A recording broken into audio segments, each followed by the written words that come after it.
Hey, what up YouTubers, it's your boy Alter Tech. I'm gonna try and do this video under 5 minutes. Now this is the Samsung A10e, this is the T-Mobile variant, and I'm doing a 1-month follow-up video. Now I've watched other YouTubers with their reviews and their initial impressions, and I didn't really see any follow-up videos, so I'm gonna do this for you guys.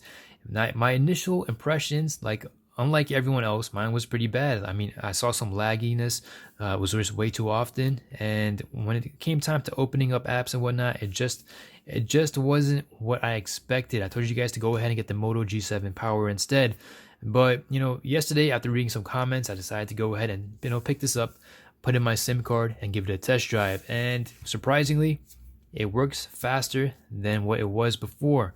So, for example, let's open up some apps and whatnot. It does take, some extra seconds to open up the apps.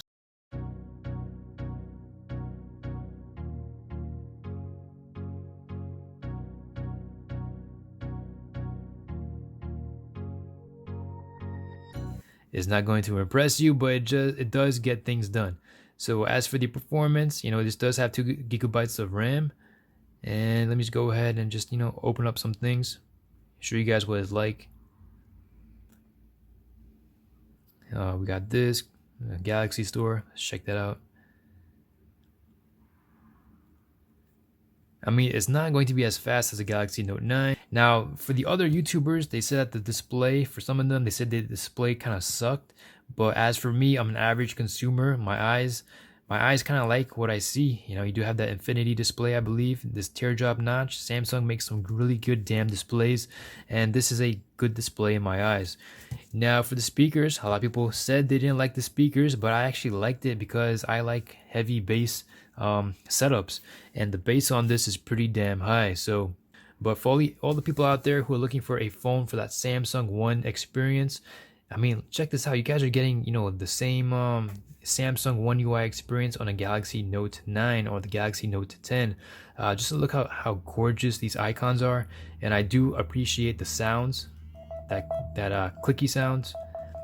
I mean, the entire presentation of the Samsung One UI, I mean, it's very polished, it's very attractive.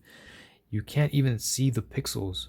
It's a really good display. Samsung makes some really good displays. But otherwise, would I recommend this phone again right now? I would give it a 7 out of 10 because of the price, and I want to give it something higher, like an 8, but I'm just not too confident with the performance. I'm just a little bit wary. There will be some times where some app might just take forever to open up, and I'm sure this will make a lot of people happy. Anyways, people, this is Alter Tech, and if you have any questions or comments, please hit me up down below. Hope you guys have a great and wonderful day. If you have any questions or comments, please hit me up. Peace.